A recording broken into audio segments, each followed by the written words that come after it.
Okay. So I'm reading the question again just for the part of convenience. So it says basically, which of the following statement about cholera is false? तो मैंने यहाँ पे लिखा false, यहाँ पे हमेशा हमें पेपर में लिखना है कि false वाले को हमेशा लिख दो F, कि हमें false ढूंढना है क्योंकि हम बाद में भूल जाएंगे. सो कोलरा के लिए कौन सी स्टेटमेंट फॉल्स है? यहाँ पे नहीं दे रखा. This is the first outbreak of cholera in America for a century. Peru has done remarkably well क्योंकि लेस देन 1% डेथ रेट था.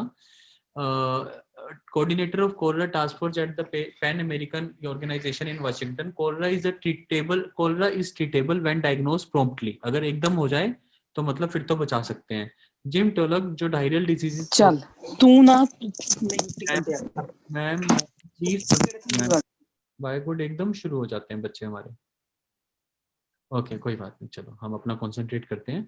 सो कोलरा ट्रीटेबल होती है अगर प्रॉम्प्टली का मतलब होता है जल्दी से, यानी अगर जल्दी से पता लग गया, डायग्नोस हो गई है तो वो ट्रीटेबल है.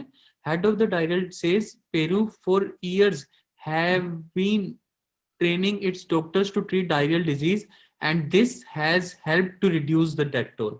तो मतलब कोलरा के डेथ टोल को कम किया जा सकता है अगर प्रॉम्प्टली करें, और ट्रेनिंग के साथ कम किया जाता है.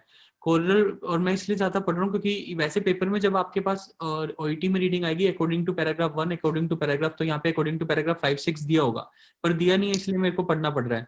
The cholera bacteria produces the toxin. Ma'am फिर भी कुछ माइक से वॉइस आ रही है, प्लीज अपना माइक बंद कर लो. जो भी मूवमेंट करते हैं अपने माइक को सभी म्यूट रखा करो please. So the Cholera bacterium produces a toxin which paralyzes the gut, stopping it from absorbing liquid. It kills only because it dehydrates the body rapidly. 9 out of the 10, क्योंकि gut में absorb नहीं होगा तो dehydration होगा.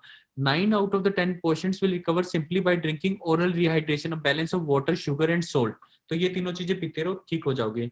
IV infusion of the fluid are necessary for 1 in 10. सिर्फ एक बंदे को चाहिए होती है 10 पेपर में, यानी कि who becomes severely dehydrated or unable to keep liquids down. Antibiotics help to reduce the time that people suffer from diarrhea and also make the diarrhea itself less infectious. अब मुझे क्वेश्चन ये करना था, which one of the following statement about cholera is false? It usually kills about 50% of the people affected by it. वैसे तो हो ही नहीं सकते, 50 तो वैसे भी नहीं हो सकते. अगर सोचो 50% लोग कोलरा से मरने लग गए तो दुनिया की सबसे बड़ी डिजीज होती, तो ये तो वैसे ही आंसर नहीं होना चाहिए. तो मैं इसको वैसे पढ़ने में टाइम वेस्ट भी नहीं करूंगा, वैसे कहीं पे दे भी नहीं रखा. रिमार्केबली वेल डायग्नोस्ड प्रॉम्प्टली ऐसा भी नहीं दे रखा, तो ये तो लेस देन 1% दे रखा था, और कोलरा डिहाइड्रेट करती है तो वैसे भी 50% हो ही नहीं सकता. Why should I waste time? 50% नहीं. It has not been seen on such a large scale in that region for more than 100 years. ये तो कहीं पे पता ही नहीं दे रखा है. The gut of a person affected by it is unable to process liquids. ये सब केसेस में नहीं होता, सिर्फ 1 केस में होता है 10 में से. 90% of those affected do not need to be treated IV. 90% of those, यानी 90% लोगों को आईवी इन्फ्यूजन की जरूरत नहीं पड़ती. हाँ ये स्टेटमेंट मेरे को ठीक लग रही है, लेकिन बाकी कैसे गलत लग सकते हैं? फॉल्स स्टेटमेंट ढूंढनी है ना, तो इट यूजली, फिर तो इजीली मैं ए कर देता हूँ. अगर फॉल्स ढूंढनी है तो ए करके खत्म करता हूँ. मुश्किल क्यों करूँ मैं क्वेश्चन को जब मेरा क्वेश्चन यस सर, यही है सर. है ना. सभी भी पार हो गया ऐसा 100 years